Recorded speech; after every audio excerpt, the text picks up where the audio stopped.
Maravilha. Bom, a gente pode começar então com os assuntos, né? A gente está vivendo aí um impasse na questão do Irã, né, professor?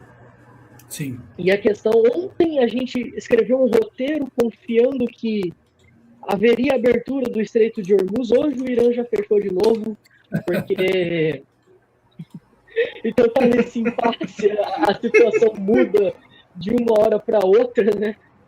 Então hoje o Irã voltou a fechar o Estreito de Hormuz porque os Estados Unidos mantiveram um bloqueio naval, certo? Então, essa questão aí, né, do Irã, professor, é uma questão complexa, é uma questão que vem se arrastando há muito tempo, né? Então, por exemplo, a gente viu, procuramos algumas notícias, algumas matérias, e descobrimos, né, que o Lula, em 2010, o seu governo, havia, como é que eu posso dizer, proposto uma solução para o programa nuclear iraniano, o que não foi aceita, não foi acatado. A solução do governo teria sido enviar esse urânio do Irã para ser enriquecido em outro país, para depois devolver a ele em níveis seguros, por assim dizer. O senhor acha que, no caso, né, as notícias mostram que o Irã está irredutível sobre não transferir seu urânio enriquecido, né, que contradiz até as falas de Donald Trump. Então, tipo assim, essa iniciativa do governo federal, do Brasil e tudo isso, o que ele pode mostrar para a gente sobre essa falta de confiança desses países, dessas potências, né?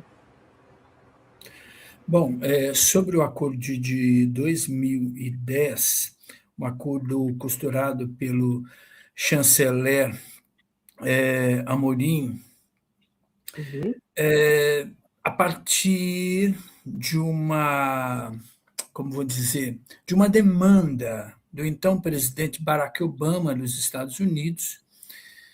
Houve uma importante cúpula na Itália, eu não me lembro agora se é G7 ou G20, que o Lula foi convidado. E neste encontro na Itália foi quando Barack Obama disse e solicitou e conversou com Lula para que ele começasse, né, este diálogo com o Irã, tá? Porque os Estados Unidos tinham alguns limites. O Brasil, ele possui o que nós chamamos de uma diplomacia para a paz. O Brasil é um grande negociador, é um país que não tem grandes contendas. Nossa última guerra foi há aproximadamente 170 anos atrás, embora nós temos problemas internos de criminalidade, as facções, né, que aumentam a cada dia. Agora nós vimos na questão do Banco Master, a associação com o primeiro comando da capital e tudo mais. Mas, apesar de tudo isso, o Brasil, né, não está em guerra com nenhuma outra nação. E isto faz com que o Brasil seja um mediador internacional, né, um dos poucos países que possui essa prerrogativa. Então, o Brasil entrou em contato com o Irã.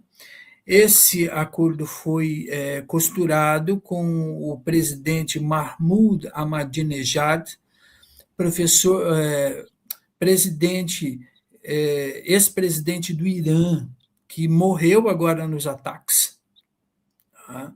Inclusive, Mahmoud Ahmadinejad veio ao Brasil, tá? Visitou o Brasil para fazer esse acordo, e o que ocorre é que, na época, a secretária de Estado, Hillary Clinton, né, com o avanço das negociações, o acordo era que o urânio do Irã fosse enriquecido na Turquia, do Tayyip Erdogan, tá? Mas que posteriormente fora rejeitado pelos Estados Unidos através da secretária de Estado Hillary Clinton. E foi realmente uma pena, porque foi mostrado ali a disposição que o Irã tem para o diálogo. Tá? Para o diálogo. E ali foi uma oportunidade perdida. Tá? Uma grande oportunidade que se perdeu. Tá? Então, em relação à questão do enriquecimento de urânio, evidentemente que o Irã jamais irá admitir que o enriquecimento seja para uma finalidade da construção de uma bomba atômica. O Irã não irá admitir isso. Por exemplo, Israel tem a bomba atômica, tem ogivas nucleares, mas Israel, por exemplo, não admite que as tem, que possui um arsenal nuclear. Então, é um jogo meio de onde você esconde a sua real intenção. Tá? Agora, por que Israel pode ter uma bomba, ogivas nucleares, e por que o Irã não pode ter? Porque o Irã não é um país alinhado.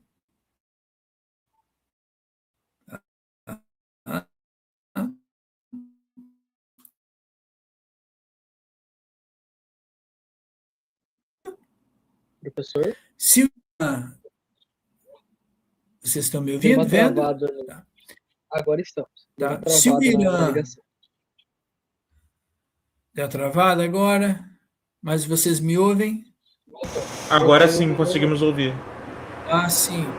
Se o Irã tem uma bomba atômica ali naquela região do Oriente Médio, isso representa uma certa desestabilização do poderio dos Estados Unidos ali e da Europa ali, através do seu satélite, que é do seu satélite político, do seu satélite militar, do seu satélite estratégico, que é Israel.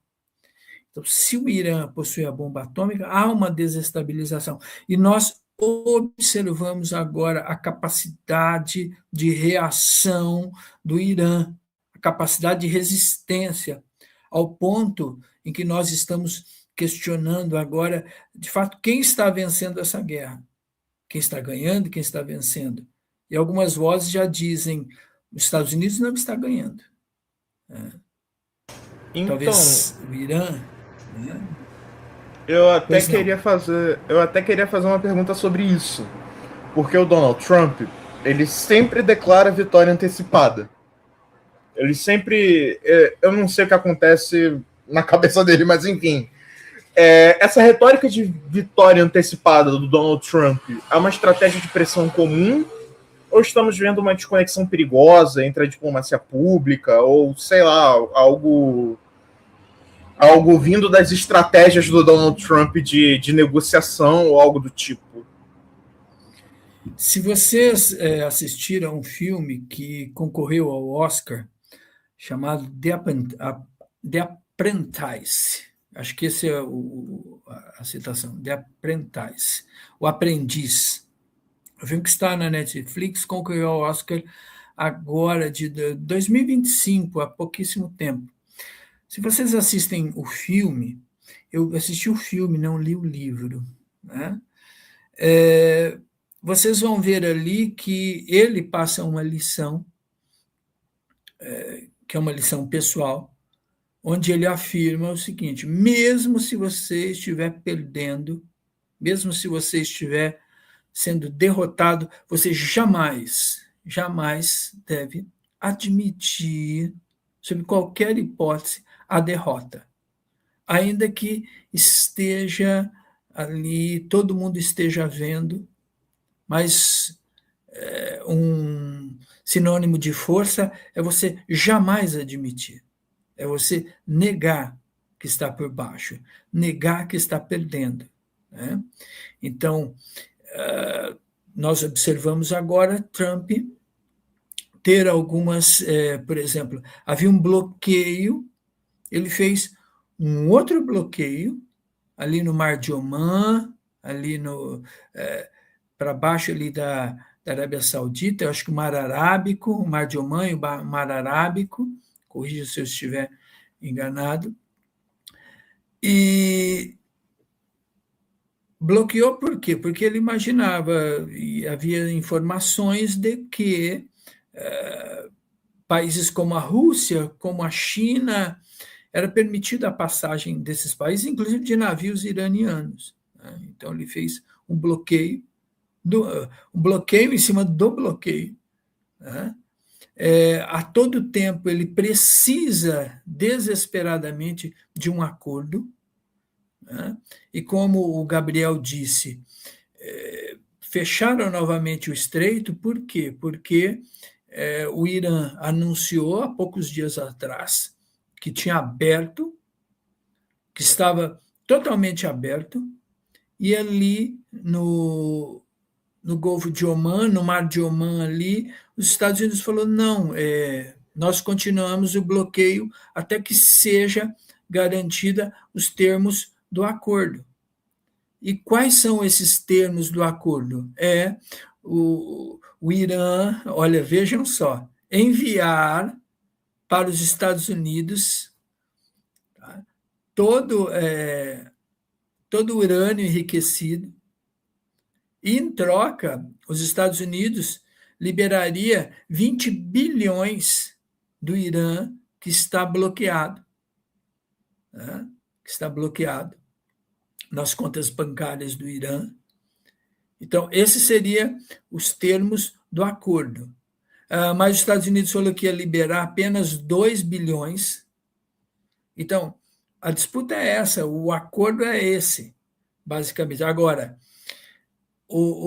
evidentemente que o Irã não pretende enriquecer esse urânio nos Estados Unidos. Tá? Pode ser até em outro país, como o próprio Paquistão, né, que é um país aliado dos Estados Unidos e que é um país aliado do Irã e que está mediando os acordos agora, mas, curiosamente, o Paquistão também está em guerra contra os talibãs ali no Afeganistão. Né? Então, é engraçado, porque é um país que está mediando a paz está em guerra, né, com o Talibã, com o Afeganistão, porque também, por outro lado, porque o Afeganistão tem a sua versão paquistanesa, um Talibã paquistanês, que almeja destituir o atual grupo hegemônico que está no poder. Né? Afinal, trata-se disto. Mas poderia ser, né, uma saída. Mas como lá em 2010, é preciso que haja vontade, é preciso que haja interesse. Né? É engraçado que para a paz é preciso